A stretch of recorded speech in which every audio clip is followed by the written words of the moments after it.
नमस्कार दोस्तों, ये आपका फेमस चैनल प्रयाग अंकुर फिजिक्स एकेडमी और मैं राहुल पांडे सॉफ्टवेयर इंजीनियर आपके लिए फिजिक्स का नया लेक्चर लेके आ रहा हूँ। क्लास 11th बाकी सारे टॉपिक्स जैसे चल रहे थे उसी सीक्वेंस में आगे बढ़ रहे हैं। हमारा चैप्टर था motion in a straight line. तो बात यह आई कि इसमें आगे बढ़ने के लिए एक मैथमेटिकल टूल की ज़रूरत पड़ी जिसका नाम है कैलकुलस। तो आपने सही सुना, आज का लेक्चर हम लोग डिवोट कर रहे हैं टॉपिक कैलकुलस के लिए। तो कैलकुलस है क्या? ये एक मैथमेटिकल टूल है। मैथमेटिकल टूल का मतलब इसकी हेल्प से आप नए नए क्वेश्चन सॉल्व करेंगे। अब इसका क्या मतलब है? इसका ये मतलब है कि जैसे आपके पास पहले क्या थे, पुराने फॉर्मूले थे, बने बनाए फॉर्मूले, लेकिन इस बार ऐसा नहीं होगा। अब आपको क्या करना है कि नए नए क्वेश्चंस जो बिना फॉर्मूले के बिल्कुल रैंडम क्रिएट हो रहे हैं, तो वहां पर आपको कैलकुलस का इस्तेमाल करना आना चाहिए। जैसे छोटा सा एग्जांपल आपके सामने रखने जा रहा हूं, वहां पर आपको मालूम चलेगा कि कैलकुलस की हेल्प से क्वेश्चन सॉल्व कैसे किए जाते हैं। राइट, तो आइए शुरू करते हैं आज का टॉपिक कैलकुलस। दोस्तों, जैसे आप ये बोर्ड देख रहे हो, कैलकुलस हमने हेडिंग लिखा है। कैलकुलस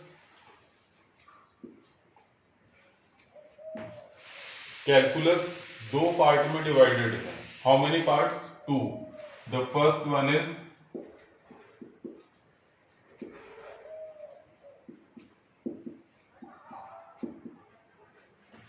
दोस्तों, पहला पार्ट है डिफरेंशिएशन और नेक्स्ट पार्ट है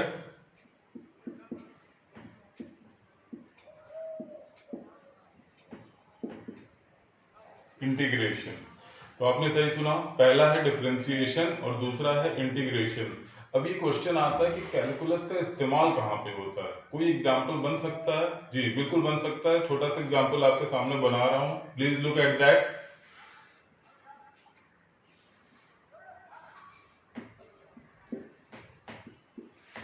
राइट, मैंने आपके सामने एक ग्राफ बनाया जिसमें दो एक्सिस है, एक एक्स एक्सिस और दूसरी वाई एक्सिस। और ये एक टेढ़ा मेढ़ा कर्व बना दिया। ठीक, एक ग्राफ लिया, एक्स एक्सिस वाई एक्सिस, और उसके ऊपर जाकर के एक कर्व बनाया।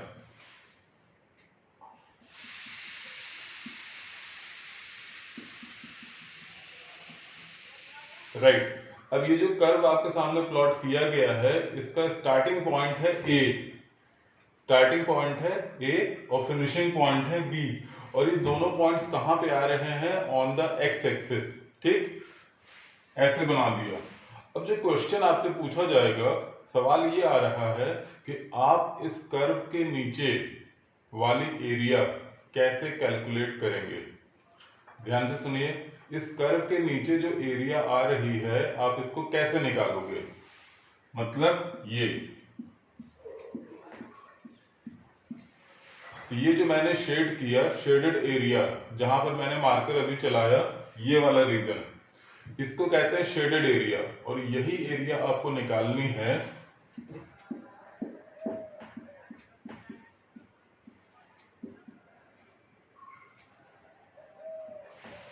राइट, शेडेड एरिया आपको कैलकुलेट करना है। तो जरा आप सोच के देखिए, क्या ये शेप रेक्टेंगल लग रहा है? ये जो आपने बनाया, क्या ये ट्रायंगल लग रहा है, स्क्वायर लग रहा है, रोम्बस लग रहा है, पैरेललोग्राम लग रहा है, सर्कल लग रहा है? ऐसा तो कुछ भी नहीं है। तो एक बड़ी दिक्कत ये आ रही है कि जब ये शेप हमारे पास है ही नहीं, नया शेप है, तो ऐसे केस में आप एरिया निकालोगे कैसे? राइट, तो दिक्कत तो यही आएगी, जब शेप आप जानते ही नहीं हो, तो आप इसके एरिया निकालोगे कैसे? तो दोस्तों, ऐसे केसेस में ही हम कैलकुलस का इस्तेमाल करते हैं। सही सुना आपने, ऐसे केसेस में जहां प्रॉब्लम का नेचर वेरिएबल है। वेरिएबल का मतलब कोई भी नेचर हो सकता है, बदलने वाला नेचर, आप कोई भी शेप ले सकते हैं। अब भाई मैंने ऐसा कर्व बनाया, आप कुछ और बना दीजिए, आपकी मर्जी। तो डिफरेंट डिफरेंट कर्व के लिए आप एरिया निकालोगे कैसे? तो यहां पर बात आई कैलकुलस की। तो कैलकुलस ने क्या किया, आपको दो पार्ट दे दिए, दो टूल दे दिए। एक कहलाया डिफरेंशिएशन और दूसरा कहलाया इंटीग्रेशन। अब डिफरेंशिएशन क्या होता है इसकी बात करते हैं।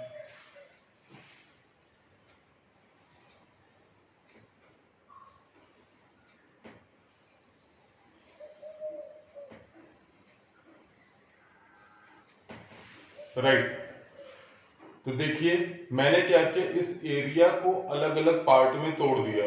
देखो, पहला, दूसरा, तीसरा, चौथा, 1 2 3 4 5, भाई 5 हिस्सों में आपने इसको बांटा, 5 पार्ट। एक, अगर आप कोशिश करो इसको थोड़ा सीधा बना दो, ये थोड़ा सीधा कर दो, ये भी ऑलमोस्ट सीधा कर दो, और ये भी ऑलमोस्ट ऐसे सीधा कर दो, और ये भी लाइक दिस ऐसे। तो आपने क्या किया, एक वेरिएबल कर्व को लगभग लगभग एक प्रॉपर शेप में कन्वर्ट कर दिया। 1 2 3 4 5 कितने पार्ट्स में, 5 पार्ट्स में। तो अब सोचो ये शेप क्या है, this is rhombus. Sorry sorry sorry, this is not rhombus, ये शेप रोम्बस नहीं है, दिस इज ट्रेपीजियम। राइट, कैसा शेप है दोस्तों, ट्रेपीजियम। ये भी क्या है, ट्रेपीजियम, ये भी क्या है, ट्रेपीजियम, ये भी क्या है, ट्रेपीजियम, और ये भी ट्रेपीजियम। अब ये सारे शेप्स आपके पास हैं ट्रेपीजियम जैसे। तो ट्रेपीजियम का फॉर्मूला तो है आपके पास, हाफ मल्टीप्लाई हाइट ब्रैकेट में sum of parallel sides, half multiply height bracket में सम ऑफ पैरेलल साइड्स। तो अब आप क्या कर सकते हो, इन छोटी छोटी एरिया की वैल्यू निकाल सकते हो। ठीक, अब उसके बाद अगर ये सारी एरिया मैं निकाल दूं, जैसे 1 2 3 4 और ये 5, देखिए भाई आपने नंबरिंग कर लिया, 5 एरिया मिल गए, 1 2 3 4 5। कैसे मिले, using the formula of trapezium. क्या फॉर्मूला था, हाफ मल्टीप्लाई हाइट ब्रैकेट में सम ऑफ पैरेलल साइड्स। ठीक, अब ये बात आई कि इसमें डिफरेंशिएशन कहाँ है। तो दोस्तों जब आपने इस कर्व को, ये देखिए ये वाला कर्व, जब इस कर्व को आपने 5 छोटे छोटे पार्ट में तोड़े, तो ये कहलाया डिफरेंशिएशन। राइट, ग्राफ को, कर्व को जब छोटे छोटे पार्ट्स में तोड़ा जाता है तो हम कहते हैं ये है डिफरेंशिएशन। और हर पार्ट के आंसर को जब आप जोड़ोगे, जैसे यहाँ पे 5 पार्ट है, 1 से लेके 5 तक, सबके आंसर को जब आप जोड़ोगे तब आप कहोगे इंटीग्रेशन। बिल्कुल सही। तो जहां तोड़ने की बात आ रही है, ब्रेक करने की बात आ रही है, तो आप कहते हैं डिफरेंशिएशन। और जहां उन पार्ट्स को, छोटे छोटे पार्ट्स को, छोटे छोटे पार्ट्स को आप जोड़ोगे तब आपको मिलेगा इंटीग्रेशन। तो पहला डिफरेंशिएशन और दूसरा इंटीग्रेशन। तो एक बड़ा कर्व आपके पास आया, आपने उसके टुकड़े कर दिए, ये कहलाया डिफरेंशिएशन। और हर टुकड़े की एरिया निकाला और सारी एरिया को जोड़ दिया, तब हम इसे कहते हैं इंटीग्रेशन। राइट, तो अगर ये बात समझ में आ गई है तो आप ये फिगर बना लीजिए और छोटा सा कंसेप्ट लिख लीजिए, डिफरेंशिएशन ये, और ये इंटीग्रेशन। तो पहले एक बार इसका फिगर बना लीजिए, फिर हम लोग छोटी सी डेफिनेशन लिख लेंगे, डिफरेंशिएशन क्या होता है और इंटीग्रेशन क्या होता है। Please.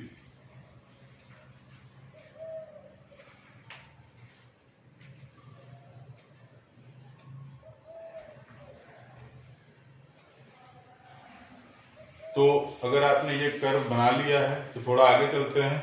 We have to write down the definition, what is that.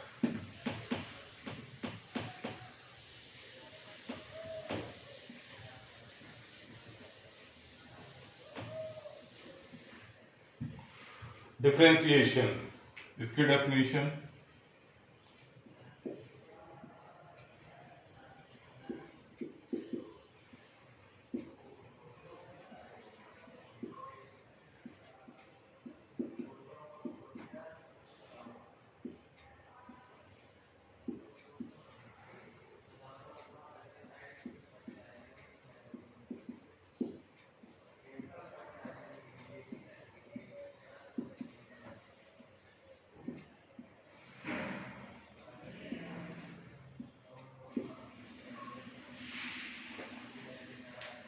Right.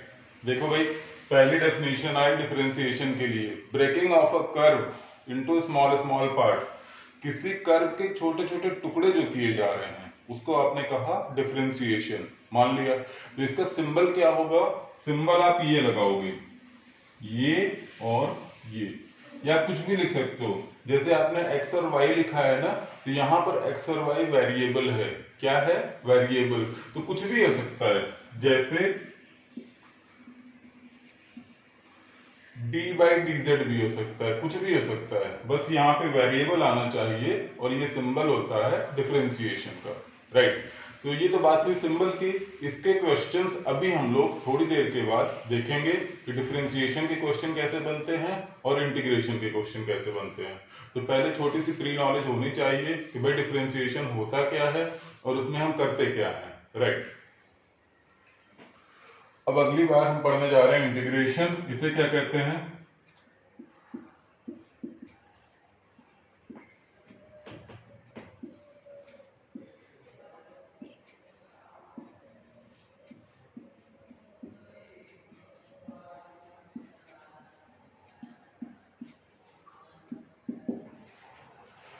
तो दोस्तों, डिफरेंशिएशन में आप कर्व को तोड़ रहे थे छोटे छोटे पार्ट्स में, और इंटीग्रेशन में उसी छोटे छोटे पार्ट के एरिया को आपको जोड़ना है।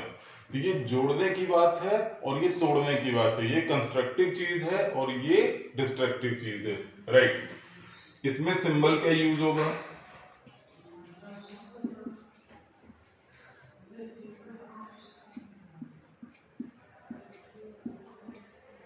ध्यान से देखिए, आपने सिंबल लिखा इंटीग्रेशन। इंटीग्रेशन किसका इंटीग्रेशन? फंक्शन का इंटीग्रेशन। और ये वो वेरिएबल है जिसके लिए आप इंटीग्रेट कर रहे हैं। तो ये क्या है? dx। तो इसे कहते हैं बेटा स्मॉल x। क्या कहते हैं? स्मॉल x, छोटा x। भाई ये टुकड़े भी तो छोटे छोटे थे, जब आपने कर्व को तोड़ा था तो छोटे छोटे टुकड़े आए थे, तो उसको हमने स्मॉल कर्व से, इसको स्मॉल x से डिनोट किया। और ये इंटीग्रेशन का सिंबल, ये वो फंक्शन था, ये वो कर्व था जो टूटा। तो फंक्शन जब टूटेगा तो उसके टुकड़े तो छोटे हो जाएंगे, तो छोटे टुकड़े का आप सम कर रहे हो, इसीलिए इसका सिंबल मिला ये लाइक दिस। इसको भी नोट कर लीजिए और फिर आगे चलते हैं। अच्छा, यहाँ पे बता दूं, ये जो डिफरेंशिएशन हो रहा है ये भी फंक्शन के लिए है। जैसे यहाँ पे y, राइट, जैसे यहाँ पे z, ऐसे यहाँ पे fx, ऐसा। तो आपके पास जैसा फंक्शन है वैसा ही डिफरेंशिएशन होगा। अगर फंक्शन x एक्सिस पे चल रहा है तो आप लगा दोगे dy dx। अगर फंक्शन y एक्सिस पे चल रहा है तो आप लगाइए dy dy। और अगर फंक्शन z एक्सिस पे चल रहा है तो आप यूज करो dy dz, राइट। तो अगर ये बातें समझ में आ गई तो इसको लिख लीजिए और फिर हम आगे चलेंगे अगले पार्ट में। इसमें हम क्या पढ़ेंगे? फॉर्मूले, formula for differentiation and formula for integration. So please note down this thing and next we will move to the formula.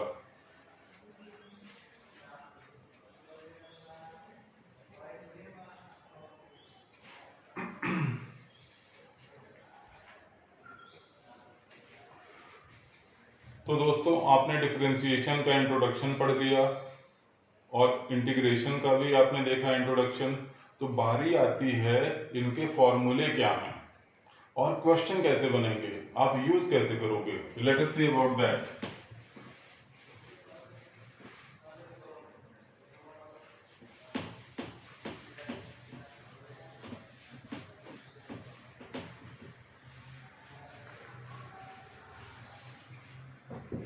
Heading लिखिए, फॉर्मूला फॉर डिफरेंशिएशन।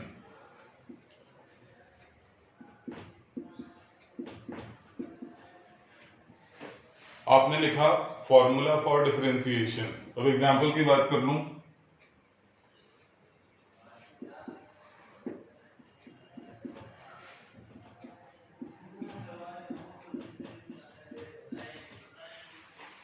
अगर आपका फंक्शन x की पावर n जैसा आया, कैसा? x की पावर n, देन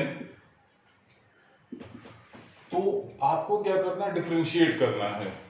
तो D by d x, right, ध्यान से देखिए यहां पे लिखा है डी बाई डी एक्स, किसका, एफ ऑफ एक्स का।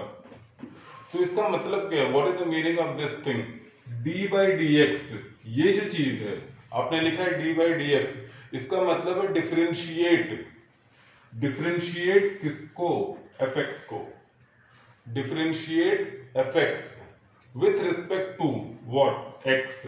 इसको पढ़ते कैसे हैं, differentiate f x with respect to small x. अब ये एफ एक्स क्या था, ये आपका कर्व, ये क्या था, कर्व, इसके टुकड़े हुए, और टुकड़े कहां गिरे, on which axis, x axis. तो पहली बात समझ में आ रही होगी भाई, जो डेफिनेशन मैंने बताया था डिफरेंशिएशन में, कर्व को तोड़ना है, तो ठीक है तोड़ दिया। तो कर्व को तोड़ोगे तो इसको आप लिखोगे भी तो, differentiate f x with respect to what, x. भाई कर्व के जो टुकड़े होंगे वो एक्स एक्सिस पे ही तो गिर रहे हैं, इसीलिए तो हमने लिखा d by d x, differentiate f x with respect to small x. आई बात समझ में। अब देखो बुक्स में क्या होता है, फॉर्मूले तो लिखे रहते हैं, लेकिन जो उसकी सिग्निफिकेंस होती है, उसकी इंपॉर्टेंस होती है, वो किताबों में नहीं मेंशन करते हैं। तो वो क्वेश्चन करने से या फिर टीचर की हेल्प से ही आप समझ सकते हैं।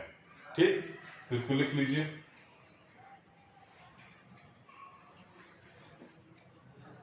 राइट।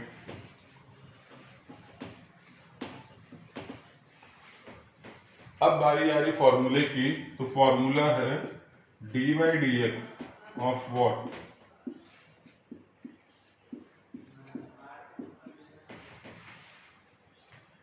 बिल्कुल ध्यान से देखिए, what is the formula, D by d x of x की पावर एन, क्या बन गया, एन एक्स की पावर एन माइनस वन। अच्छा बन तो गया, एग्जाम्पल क्या है, एग्जाम्पल में आप लिख दो D by d x of what, right, आपने लिखा d by d x of x की पावर 10। तो दोस्तों एन की वैल्यू, एन क्या बन गया 10, तो आंसर विल बी 10x की पावर 10 माइनस 1, 10x की पावर 10 माइनस 1। तो what should be the answer, 10x की power 9। Answer is what, 10x की पावर 9। तो इसको नोट कर लीजिए, अगला फॉर्मूला भी आ रहा है, डिफरेंशिएशन का छोटा सा केस। अब एक अगला पॉइंट आएगा, मान लो कोई कांस्टेंट इन्वॉल्व हो गया, तब क्या करूं,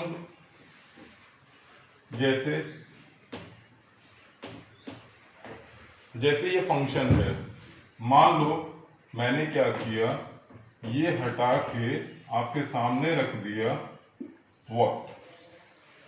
ध्यान से देखिए भाई, अब सिंपल फंक्शन नहीं है, इसमें क्या है, कांस्टेंट भी आ रहा है।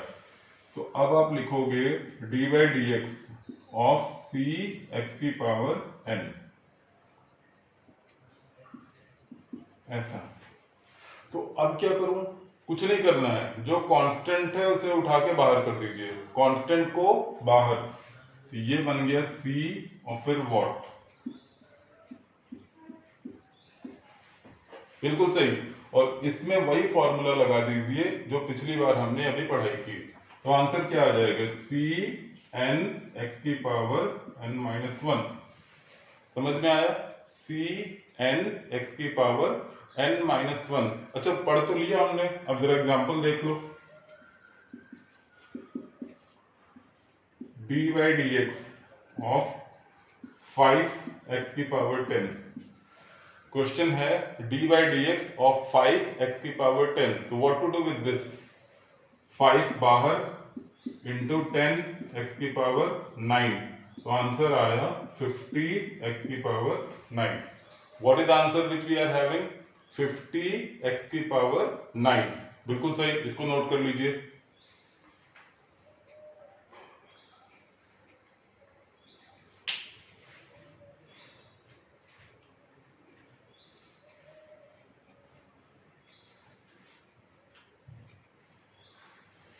लिख लिया, मिटा दूं,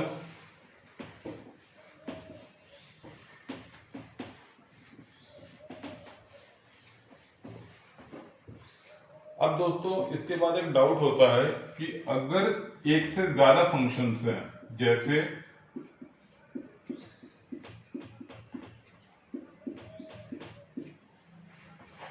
एक से ज्यादा फंक्शंस हैं, आपने लिखा प्लस, तो अब क्या करूं? तो कुछ नहीं करना है, इसको ब्रेक कर दो ऐसे और फिर व्हाट।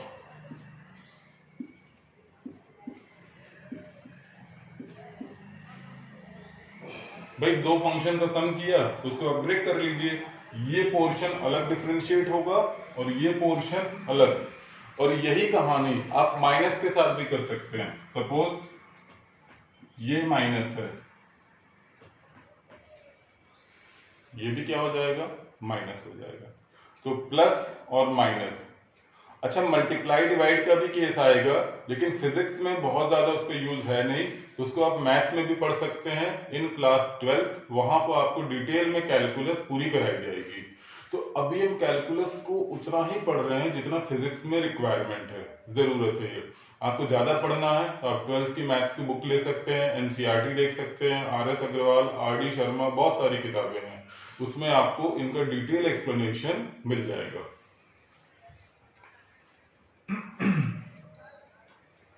बात समझ में आई? राइट।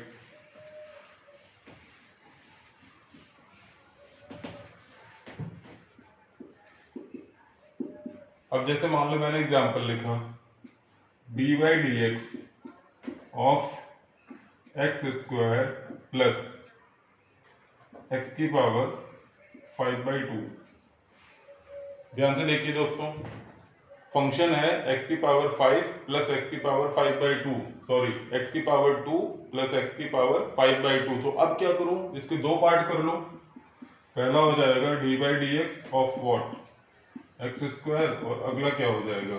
dy dx ऑफ, पहला है x की पावर 2 और दूसरा है x की पावर 5/2। तो फॉर्मूला यूज कर लो, ट्वाइस x की पावर 1 प्लस 5/2 इंटू एक्स की पावर व्हाट? 3/2। Direct answer. अच्छा, ये 3/2 आया कैसे? कैसे आया? This is nothing but 5/2 minus 1। What I am trying to say, जो फॉर्मूला है वही तो यूज किया, 5/2 माइनस 1। तो नोट कर लीजिए इसको।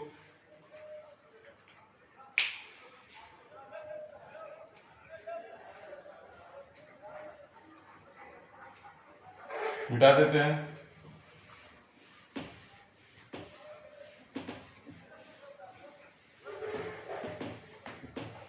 अब आज के लेक्चर का लास्ट पोर्शन चालू हो रहा है और इसे कहते हैं फॉर्मूला फॉर इंटीग्रेशन। तो please write down formula for integration.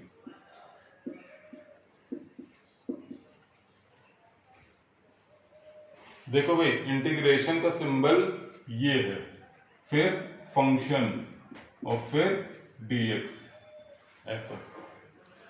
Integration का मतलब सम। किसका सम? उन एरिया का सम। वो एरिया आई कहां से? इससे, और कहां पे आ रही थी? On the x axis. तो फंक्शन के जो टुकड़े हुए थे उनका सम करना है, और टुकड़े रखे कहां पे हैं? On the x axis. तो एग्जांपल में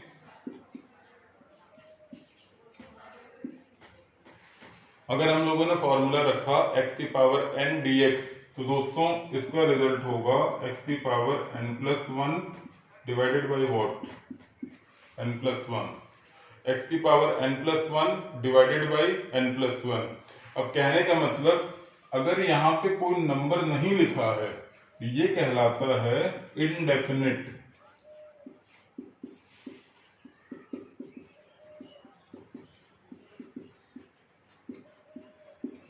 क्या कहलाता है? Indefinite integration. ये देखिए, अगर कोई नंबर नहीं है तो सिंपल आप ये फॉर्मूला लगा दो, this is called as indefinite integration. तो ये बात आती है कि अगर नंबर लिखा है तब क्या करेंगे, तो उसकी बात भी बताते हैं। पहले इसको लिख लीजिए,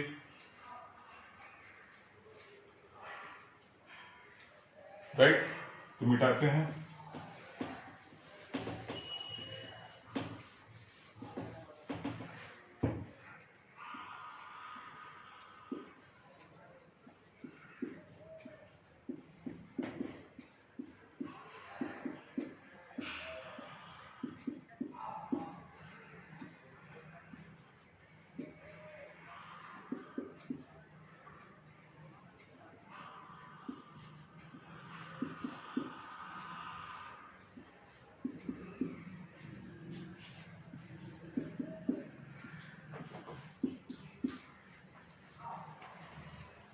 देखो भाई, पहले क्या किया, इंटीग्रेशन का फॉर्मूला, फिर उसमें लिमिट रखा, ये कहलाती है लोअर लिमिट और ये कहलाती है अपर लिमिट। तो हमें क्या करना था, upper limit minus lower limit. आपने सही सुना, upper limit minus lower limit. ये अपर, क्यों अपर, बी की वैल्यू आ रही है, राइट। और इसको लोअर क्यों कहा, क्योंकि आपने लोअर की वैल्यू रखा। तो upper limit minus lower limit. तो फॉर्मूला लिख लीजिए, एक छोटा सा क्वेश्चन कर लेते हैं और उसके बाद हम लोग इस लेक्चर को फिनिश करेंगे।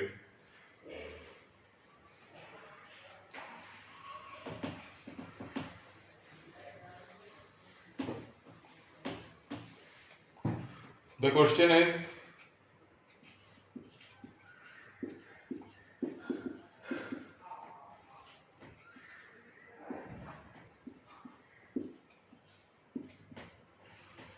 देखिए आपको एक इंटीग्रेशन सॉल्व करना है जिसमें नंबर भी है, लिमिट भी है। तो अगर नंबर दे रखा है, ये इनडेफिनिट नहीं है, definite. This is what, definite. इसको क्या कहते हैं, डेफिनेट इंटीग्रेशन। इसका नाम है डेफिनेट इंटीग्रेशन। मतलब आपको ये पता है कि 2 से चलना है और 3 तक जाना है, तो डेफिनेट है बिल्कुल, कहां से शुरू करना और कहां पे खत्म करना। तो इसको यूज करिए, फॉर्मूला है x3/3। भाई ये पावर 2 है, एक पावर बढ़ा दो और नई पावर से डिवाइड कर दो। ये 2 और ये 3, वो 2 और वो 3। इसके बाद क्या करूं,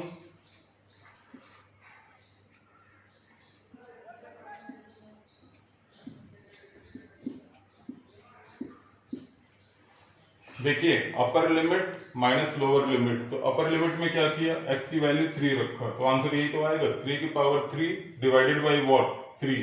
फिर माइनस, जब लोअर लिमिट रखना है तो आपने कितना रख दिया, 2, दिस वन। तो आंसर कितना है, 2 की पावर 3/3। तो सोचने की बात है, 3 की पावर 3 इज नथिंग बट 27 और ये 3, तो value will be 27/3 minus what, 8/3। 27/3 minus 8/3। अगर एलसीएम ले लोगे तो final answer will be 19/3। What is answer, 19/3। Check करिए, 27 माइनस 8 इज व्हाट, नथिंग, 19, और इसका एलसीएम कितना, 3। तो दिस इज द आंसर।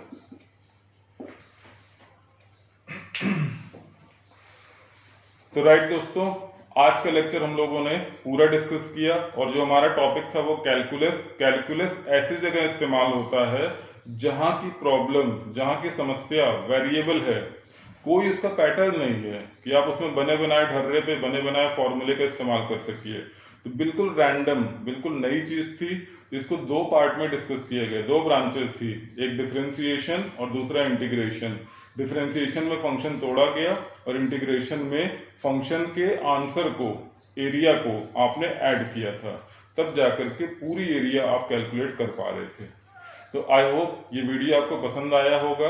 तो आप इसको प्लीज लाइक करिए, शेयर करिए, सब्सक्राइब करिए और आपके जो भी कमेंट्स हैं इसको आप बताइए। और कोई भी दिक्कत आती है हम लोग इसको डिस्कस करेंगे, राइट।